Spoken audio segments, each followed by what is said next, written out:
اب میں جس شخصیت کو دعوت دینے جا رہا ہوں وہ شخصیت اس نے ہماری آواز بن کے ہمارے پیغام کو پہنچایا ہے.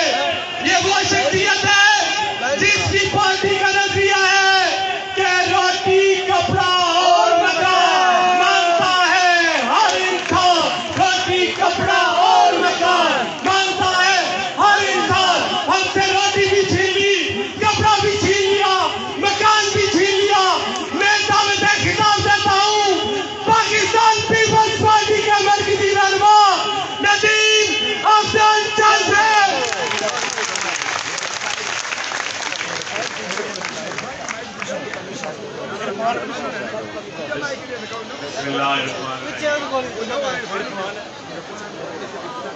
یار تھوڑا تھوڑا پیچھے ہو جاؤ, سارے تھوڑا تھوڑا پیچھے ہو جاؤ یار. میں منڈی باؤلدین کی غیور عوام, پیچھے سائڈ سے تھوڑا بڑا ٹیچر, کلرک, تمام سرکاری ملازمین جو پاکستان کی اصل طاقت ہے, جو اس انتظامی مشینری کی, اس عوام کے جو خدمت کرنے والے ڈپارٹمنٹ ہیں, ان میں خواہ لیڈی ہیلتھ ورکرز ہوں, خواہ محکمہ صحت کے چھوٹے ملازمین ہوں, خواہ اسکولوں کے ٹیچرز ہوں یا کلرکس ہوں, ہمارے دفاتر کے عوام کی خدمت کرنے والے ہمارے کلرکس ہوں, یا ان افسران کی ٹھاٹ باٹ کے آگے, ان کی شان و شوکت کے آگے دوڑنے والے یہ چھوٹے ملازمین ہوں, میں آپ کو سلام پیش کرتا ہوں. اور میں اپنی طرف سے, اپنے خاندان کی طرف سے, پاکستان پیپلز پارٹی کی طرف سے آپ کے ساتھ یکجہتی کرنے کے لیے آیا ہوں. اس لیے کہ یہ ضلع منڈی باؤلدین آج جس کے ڈی سی آفس کے باہر آپ بیٹھے ہیں, میں فخر سے کہہ سکتا ہوں کہ آج اگر منڈی باؤلدین کا نام ہے تو وہ حاجی محمد افضل چند نے ضلع بنوایا تھا وہ ہے. اور ورنہ آپ گجرات میں دھرنا دے رہے ہوتے تو لوگ کہتے ہیں گجرات کے ملازمین ہیں, لیکن آج اگر تارڑ صاحب, گوندل صاحب آواز ہیں منڈی باؤلدین کی تو وہ اس ضلع کی وجہ سے ہیں. اور یقین جانیے پاکستان پیپلز پارٹی بڑی لوگ تنقید کرتے ہیں, لیکن اگر کسی سے پوچھا جائے کہ یہ لیڈی ہیلتھ ورکرز کا محکمہ کس نے بنایا تو کہتے ہیں شہید بینظیر بھٹو نے بنایا. اور اگر کسی سے پوچھا جائے کہ یہ چھوٹے ملازمین, پاسپورٹ آفس, شناختی کارڈ آفس, یہ کس نے بنائے تو کہتے ہیں پاکستان پیپلز پارٹی نے بنایا. میں دوستو, آپ کا جو احتجاج ہے یہ حق کا, اپنا حق مانگنے کا احتجاج ہے, اور وہ قومیں کبھی نہیں مرتی جو اپنا حق مانگ لیتی ہیں, چھین لیتی ہیں. اور یقین جانیے میں جب چیئرمین پبلک اکاؤنٹس کمیٹی تھا تو مجھے چند چیزوں کا پتہ چلا. کہتے ہیں جی پے کمیشن ہم ملازمین کو ریگولرائز نہیں کریں گے, خزانے پہ بوجھ بنتا ہے, ہم ان کو ریٹائرمنٹ کی 1 سال کی تنخواہ نہیں دیں گے, خزانے پہ بوجھ بنتا ہے. او بھائی, آپ نے جو ڈپٹی کمشنر کو نئی نئی گاڑیاں دے کے دی ہیں, 2-2 کروڑ کی ایک گاڑی, اگر ضلع میں حساب لگائیں تو 1 ارب روپیہ ایک پنجاب کا بنتا ہے 1 سال کا. تو کیا چھوٹے ملازمین تو 20 کروڑ پہ راضی ہو جاتے ہیں؟ آپ کے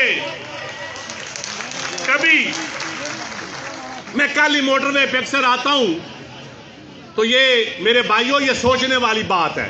یہ ایک پاکستان یا 2 پاکستان کی بات نہیں ہے, یہ طبقاتی جنگ ہے. ایک طبقہ ہے جس میں آپ لوگ ہیں, ایک ہے اشرافیہ کا طبقہ. خدا کی قسم جو اوپر والا پاکستان ہے وہ اور پاکستان ہے, آپ سوچ بھی نہیں سکتے. ان کا پرابلم کیا ہے؟ ان کے مسائل اشرافیہ کے کہ ہمارا جم خانہ، ہمارا اسلام آباد کلب، ہمارا ڈیفنس کلب کا سوئمنگ پول کا پانی کیوں ٹھنڈا ہے؟ سوئمنگ پول کا پانی گرم کیوں نہیں ہو رہا؟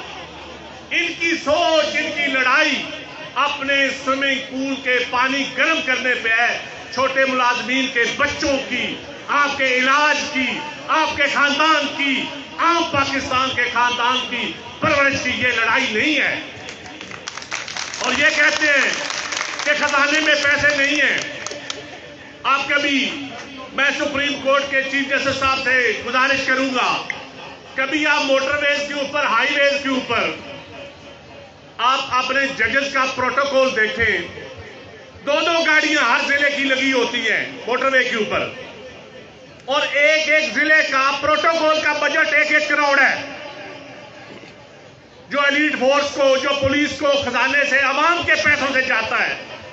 اگر کروڑوں کے پروٹوکول کا بجٹ آپ چھوٹے ملازمین کو دیں گے، ان کی ملازمت میں جدت پیدا کریں، ان کے بچوں کو پڑھائیں، کل کو یہ بھی افسر بنے۔ یہ کرنے کی نیت ہو تو بڑے طریقے نکل سکتے ہیں، کرنے کی نیت ہو چھوٹے ملازمین کی تو آپ پینشن کو روکتے ہیں، لیکن آپ کو پتا ہے گریڈ 22 کو کتنے پلاٹ دیتے ہیں آپ؟ ریٹائرڈ ہونے والے بیوروکریٹ کو 4 پلاٹ پلازے کمرشل آپ دیتے ہیں۔ کیا وہ ظلم ہے یا یہ پینشن ظلم ہے؟ نہیں، وہ پلاٹ ظلم ہے۔ دوستو، آپ نے اشرافیہ کے خلاف یہ نہ سوچیں کہ آپ صرف پینشن کے لیے لڑ رہے ہیں، آپ اپنے ملازمین کو کنفرم کرنے کے لیے لڑ رہے ہیں۔ یقین کریں، آپ پاکستان کے ہر مزدور کی، ہر کسان کی، ہر مڈل کلاس کی، ہر عام آدمی کی جنگ لڑ رہے ہیں۔ اور جو سیاستدان، خواہ وہ کسی بھی پارٹی سے اس کا تعلق ہو، جو آپ کے ساتھ میڈیا پر آ کر، آپ کے دھرنوں میں آ کر، اپنی پارٹی میں کھڑا ہو کر لڑے، اس کو ویلکم کرنے، ورنہ خالی نعروں کی اس منافقت کی ضرورت نہیں ہے۔ اگر ندیم افضل اپنی پارٹی میں آپ کے لیے آواز بلند نہیں کر سکتا، میڈیا میں نہیں کر سکتا کہ میرے ساتھ جج ناراض ہو جائیں گے، میرے سے جنرل ناراض ہو جائیں گے، میری پارٹی کی لیڈرشپ ناراض ہو جائے گی، نہیں بھائی، میں ان ٹیچر کا پڑھا ہوا ہوں ٹاٹوں پہ بیٹھ کر،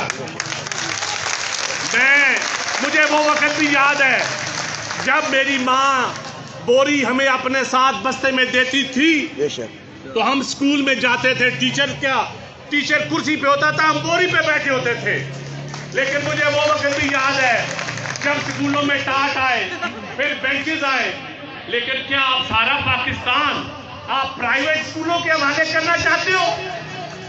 سارا پاکستان جس کے ایک بچے کی فیس 6,000 سے لے کر 60,000 تک ہے، اور سرکاری سکولوں میں تو اب غریبوں کے بچے، middle class, lower middle class کے بچے جاتے ہیں۔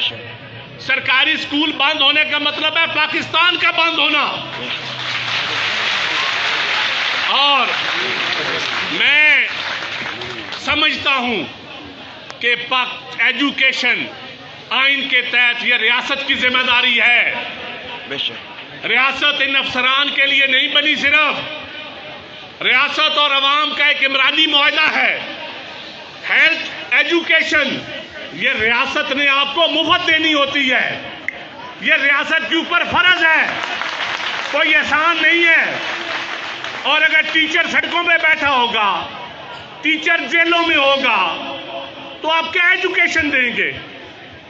ریاست ماں کے جیسی ہوگی یا ریاست چڑیل کے جیسی ہوگی؟ ریاست کو ماں بننا پڑے گا، آپ کو سگی ماں بننا پڑے گا۔ ریاست کو ماں بننا پڑے گا، چڑیل نہیں بننا پڑے گا۔ اور یقین جانیں، آج پاکستان میں یہ جو گھٹن کا ماحول ہے، اگر جس کو مرضی آپ وزیر اعظم بنائیں، جس کو مرضی صدر بنائیں، آپ پڑھے لکھے لوگ بیٹھے ہیں، یہ جو ہمارا ڈپٹی کمشنر والا یا ایجوکیشن سسٹم یا بیوروکریٹک سسٹم ہے، یہ انگریز نے بنایا تھا۔ مجھے دنیا میں ایک ملک بتا دے انگریز کا جس کے اپنے ملک میں یہ نظام ہو، ہرگز نہیں۔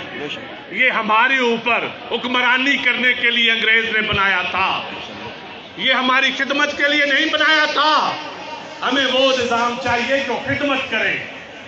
مہنگائی تو آپ کنٹرول نہیں کر سکتے، ڈکیتیاں آپ کنٹرول نہیں کر سکتے، قبضہ مافیا کو آپ کنٹرول نہیں کر سکتے، ہاؤسنگ سوسائٹیوں کے افرادوں کو آپ کنٹرول نہیں کر سکتے، عام کرپشن سے لے کر بڑی کرپشن تک آپ کنٹرول نہیں کر سکتے، اور آپ کا بس چلتا ہے کلرک اور ٹیچر کو جیل ڈالنے میں۔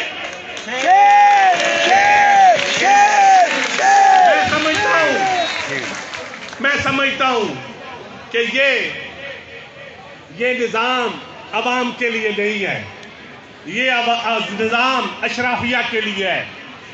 تو میری ماؤں بہنوں، میرے بھائیوں، میں جب بھی آپ بلائیں گے میں آپ کے لیے حاضر ہوں۔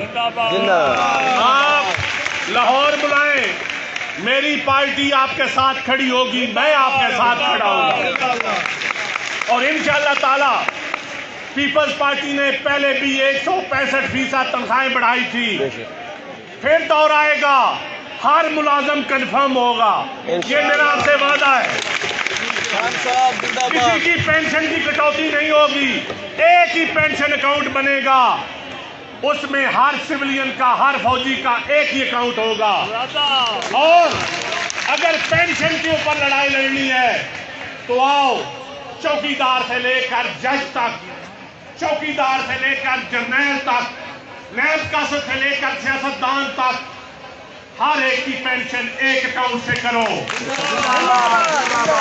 اگر اس پاکستان میں اصلاحات کرنی ہے تو پھر ایک پینشن اکاؤنٹ جس میں سب کو پینشن ملے، یہ نہیں کہ یہ ملازم منڈی بہالدین کا ہے، یہ ریڑکا بالا کا ہے یا سرگودا کا ہے، یہ بدین کا ہے یا ڈی جی خان کا ہے، یہ تو اپنی پینشن کے لیے، اپنی ملازمت کی ترقی کے لیے، اپنی کنفرمیشن کے لیے سڑکوں پر بیٹھا رہے، اور یہ بابو، یہ زکوٹا جن جو 4 پینشنیں لے رہا ہے، 4 پینشنیں۔ میں دوستو، وہ معاشرے ظلم کے کبھی قائم نہیں رہتے، انصاف پہ قائم رہتے ہیں۔ آج اس معاشرے میں عدل کی کمی ہے، انصاف کی کمی ہے، ہمارے قول و فعل میں تضاد ہے۔ عشرت حسین صاحب ہوتے تھے عمران خان صاحب کے دور میں، وہ بیوروکریٹک اصلاحات کرنے کے عادی تھے، تو ایک دن میں نے پتہ کیا یہ خود کتنی پینشن لیتے ہیں۔ وہ پہلے ڈی سی یا ڈی ایم جی میں تھے، ایک پینشن وہ لیتے تھے ورلڈ بینک سے، ایک کوئی اسٹیٹ بینک کے وہ گورنر رہے اس سے، اور ظلم خدا کا، آپ کو لیڈی ہیلتھ ورکر کی، ٹیچر کی کنفرمیشن پہ اعتراض ہے، اور بابو زکوٹا جنو اس ملک کے عادلو، کبھی آپ نے دیکھا ہے کہ آپ کا بابو 4 پینشن لے رہا ہے؟ آؤ، ہم تو اس نظام کے اندر ہم نے دیکھا ہے، اس نظام کے اندر میں بیٹھا ہوں تو میں نے دیکھا ہے کتنا ظلم ہوتا ہے، اور خدا کی قسم جب تک یہ نظام نہیں بدلے گا، جس کی مرضی حکومت آ جائے، یہ پاکستان ترقی نہیں کر سکتا۔ بے شک۔ اور یہ بالکل منافقت کی بنیاد پہ مبنی ہے اس وقت نظام، یہ اس کے قول و فعل میں تضاد ہے۔ تو میری ماؤں بہنوں، یقین جانیے شرم بھی آتی ہے، اور پنجاب حکومت، یہ جو نگران حکومتیں ہیں، وہ بھائی آپ آئے تھے الیکشن کے لیے، یہ پینشن وینشن آپ کا کام نہیں ہے، الیکشن کراؤ اور گھر جاؤ۔ بالکل، اور یہ الیکٹڈ حکومت آنے دیں، دعا کریں اس ملک میں فری اینڈ فیئر الیکشن ہو، سب کو لیول پلینگ فیلڈ ملے، جس طرح ہمارا چیئرمین بلاول بھٹو زرداری کہتا ہے، سب کو انصاف ملے۔ یہ نہیں کہ ایک جماعت کو آپ لاڈلا بنا لیں اور باقی پاکستان سڑکوں پہ رہے، ایسا نہیں چلے گا، نہیں چلے گا۔ اور انشاءاللہ تعالی میں منڈی بہالدین کے تمام یونینز، تمام اپنے بھائیوں سے یہ گزارش کرتا ہوں کہ آپ کی میڈیا پہ بھی آواز بنوں گا، آپ کے حکمرانوں کے سامنے بھی آواز بنوں گا، اور آپ کے درمیان بھی ہر وقت بھی جب بھی آپ بلائیں گے میں اور میرا خاندان اور میری پارٹی ہر وقت آپ کے لیے حاضر ہے۔ پاکستان زندہ باد۔